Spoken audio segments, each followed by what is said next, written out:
Cara, é o que eu te disse. A democracia, sobretudo quando um país está em crise e quando a crise foi potencializada, porque não se engane, a crise que nós estamos vivendo foi potencializada pelas próprias forças políticas.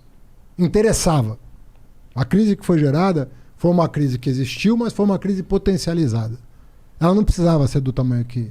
É que eles queriam tirar o PT, todo Queria forma. tirar o PT, achavam que ia ser, pô, se não tirar esses caras na marra, Vai virar Venezuela. ninguém vai tirar o Lula do poder. Se deixar ele concorrer em 2018, ele ganha a eleição e provavelmente ganharia mesmo a eleição.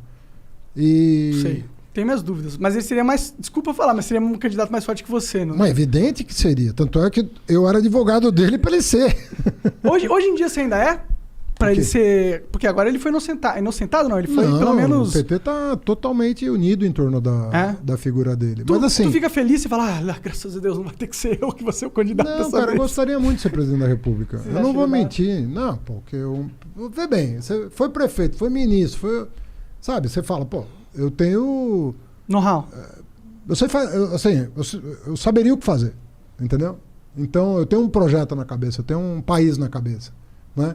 E é óbvio, você perguntar para um político se ele quer ser presidente da República, vai dizer que sim, pô. Então ele vai estar mentindo. Claro. Vai perguntar para um cardeal se ele não quer ser papa. Você perguntar pro Vai dizer futebol que se quer. quer ser o maior artilheiro da Copa? Claro que quer quer. dizer, é natural, como você tem um podcast aqui que quero ser o bombou maior, e você quer sim. subir mais Sim, ainda. sim. Então, é natural querer as coisas. Claro. Agora, você tem que saber ter um momento, né? Eu não era nem para ser vice na chapa do Lula. Quem que era pra ser? Eu cheguei eu pessoalmente batalhei muito pro Jacques Wagner, governador da Bahia, ser o vice do Lula, que era o que o PT queria, e ele não aceitou. E quando o Ciro se reuniu comigo e chegou a mencionar que o sonho dele era me ter de vice na chapa, eu falei, para você ser presidente, você vai ter que ser vice do Lula. Porque só se ele for impedido que você vai poder representar esse campo. E ele não topou. Então aquilo foi uma conjuntura muito específica. É obviamente que, como deu certo, num certo sentido, eu não ganhei a eleição, mas eu fui para o segundo turno com 13 candidatos. Só foi 2 para o segundo turno, eu e o Bolsonaro. É que o PT é muito forte no Brasil, né? O PT é forte, mas não é... Sim, modéstia à parte, não é só o PT, porque se você botar um candidato... O PT teve 1 milhão de candidatos a prefeito, a governador e tal. Eu acho que deu um pouco certo, deu uma liga boa, né? Tanto é que foi uma campanha bonita, sobretudo no segundo turno. Eu, me emocionei muitas vezes, pela liga, né, que acabou dando. Então é natural, pô. Se o Lula não pudesse ser, eu falei, não, eu acho que o Lula tem que ser, porque eu conheço os processos que foram anulados, e aquilo é ridículo. Os processos são ridículos? Ridículo. Os de Curitiba, ridículos. Mas e aquela parada de esses processos terem sido anulados em base de provas ilegais? Não foram. Porque o hack não é uma prova ilegal? É. Então, não foram anulados baseados nessas provas? Não. Não? Não. Mas você poderia usar essas provas ilegais. Você não pode usar uma prova ilegal para condenar alguém. A lei te impede. Uma prova ilícita... Mas isso no mundo inteiro? Ou é só no Brasil? Estou falando do Brasil. Entendi. Tanto é que a Operação Lava Jato queria que provas ilegais pudessem ser usadas. Queria? Queria. Não faz sentido pra mim. Eu acho que provas ilegais são provas ilegais. Se você dá um incentivo para que provas ilegais possam ser usadas, você incentiva o crime, né? Exatamente. Então, o Dallagnol, por exemplo, que era o chefe da Força Tarefa, chegou a fazer um projeto de lei, aquelas 10 medidas. Uma delas era que provas ilegais pudessem ser usadas para condenar. E isso não passou no Congresso.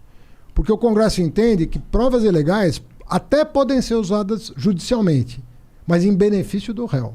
Ou seja, se você obteve uma prova ilegal, mas está comprovado que aquilo tem veracidade e aquilo inocenta alguém, não faz sentido condenar. Se inocenta. Mas isso é uma interpretação esse lance de poder usar para defender, é uma interpretação do juiz. Made in Brasil, né? Juiz. Porque no mundo inteiro não é assim que se entende. Ou é? Uma prova pode ser usada para absolver, mesmo que... Uma prova ilegal pode ser usada... Lá nos Estados Unidos, se tiver uma prova ilegal, os caras podem usar para absolver? Eu não vou dizer de um país específico que eu não sei, mas eu sei que em vários lugares pode. Entendi. Para absolver pode. Entendi. E em vários lugares para condenar também. Em alguns países para condenar também. Sim. Mas sabe o que me parece? E desculpa, eu sei que você é do PT, o caralho, mas me parece que o STF meio que fez um jogo todo pra conseguir realmente inocentar o Lula pra ele poder virar uma carta nesse novo jogo político. Vamos fazer uma conta, então. Tá. Aceito a provocação.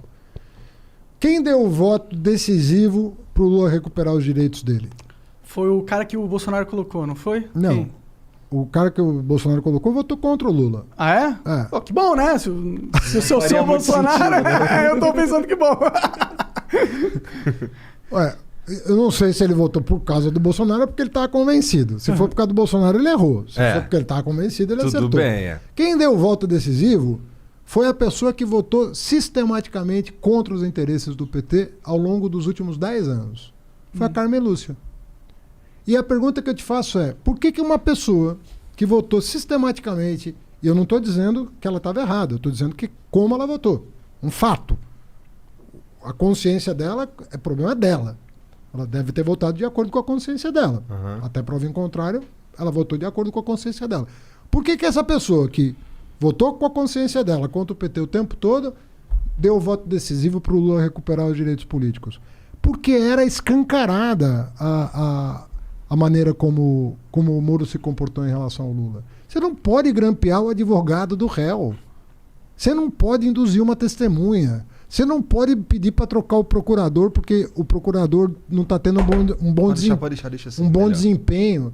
Você não pode fazer isso. Você não pode divulgar uma delação premiada que nem o Ministério Público aceitou, faltando 6 dias para a eleição. Você não pode fazer isso como juiz. Porque se for o teu time de futebol que estiver em campo, você não vai aceitar um juiz se comportar assim. Por que com o Lula você vai aceitar? Não, com certeza. Esse é o lance. Não, eu até nem disputo essa parada, sabe? Mas é que a gente vive no Brasilzão, né? E o Brasilzão é o país das exceções, a gente tá ligado? eu concordo com você que a gente fica muito inseguro no Brasil, assim. Afinal de contas, o que está por trás? A gente fica inseguro no Brasil porque, assim, o que a gente queria? A gente quer uma justiça que diga o seguinte: errou, vai pagar. Não errou, vou inocentar. Mas não é o que a gente tem. A gente tem um crime compensa máximo aqui no Não Brasil. é o que parece ter. A verdade é que você fica... O Brasil de hoje... Eu falo como cidadão aqui, não estou querendo ofender nem juiz, nem ministro, nada disso. Mas o que eu sinto da parte da sociedade, e é um sentimento que eu tenho também, portanto eu comungo desse mesmo sentimento, é o seguinte: a gente não tem a segurança de que os poderes estão cumprindo os seus deveres na forma da lei. E isso gera uma instabilidade muito grande e uma insegurança muito grande. Por exemplo, você é de esquerda e quer fazer política. Pô, eu sou um cara de esquerda. Eu não sou político. Eu fui. Por que eu digo que eu não sou político? Eu sou político no sentido tradicional. Assim, eu vivo a política. Eu sou um cidadão. Eu exerço a minha cidadania. Nesse sentido, eu sou um político. Todo cara que exerce a sua cidadania ativamente está fazendo política. Mas eu só fui me candidatar com 49 anos de idade. Eu nunca tinha vivido uma eleição antes dos 49 anos. É interessante mesmo, é bem velho pra começar uma... Normalmente os caras... Não sacaneia, que porra. Cara, vem aqui na boa. Sabe? Puta que... Tô sendo educado aqui. Vocês estão testando. Não, mas é tipo, normalmente os caras entram novinho pra fazer carreira. O cara vai com 20 anos, é candidato a vereador da cidade dele, com 25 a prefeito, com 35 a governador. Eu fui participar da minha primeira eleição com 49 anos de idade. Então, eu não tinha a cabeça da eleição. Não era o meu barato. O meu barato é o seguinte: eu gosto pra caramba de estudar. É a coisa que mais me dá prazer. Não tem um dia que eu não leia alguma coisa. Não tem dia... Não existe isso na minha vida. O que você tá lendo aí de bom? Puta, cara, se falar, você vai... Fala aí os nomes esquisitos aí. Eu tô lendo... Aqui agora... Não é esquisito. É que quando você estuda ciência... Você, em geral, você não está lendo os livros da moda, vamos dizer assim.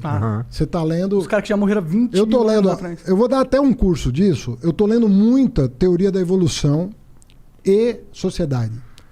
Tem uma literatura forte de teoria da evolução, com base no Darwin, mas é que o Darwin passou muito tempo, muita coisa veio depois dele. Mas ele é reconhecidamente o pai da teoria da evolução. E tem muitos biólogos, antropólogos, linguistas, filósofos que estão usando a teoria da evolução para pensar a sociedade. Não pensar a natureza. Pensar a sociedade. Então eu vou dar um curso sobre teoria da evolução, linguística e sociedade. É o que eu tô lendo. Onde sai esses cursos? É na faculdade mesmo? Ou você dá online? Eu vou dar na USP. Acabou de abrir a inscrição, quem estiver ouvindo e estiver na pós-graduação. Tu não pensou em fazer um curso do Haddad, vender, ficar milionário? Deve ser milionário, Cara, não sei. Ninguém paga por um curso desse. Paga. Não, cara, não paga. É verdade, né? Não, talvez pague. Algumas pessoas, se 1.000 pessoas pagarem R$1.000, é R$1 milhão. Eu sei, cara, mas é que... Bom, primeiro que eu sou funcionário público. Sou servidor público da USP, eu dou aula lá. E eu já recebo para dar aula. Tem um monte de professor que dá aula lá, mas que escreve livro e faz palestra, normal. Então, mas é que eu fiquei um tempo... Ganhar dinheiro não é errado, Haddad.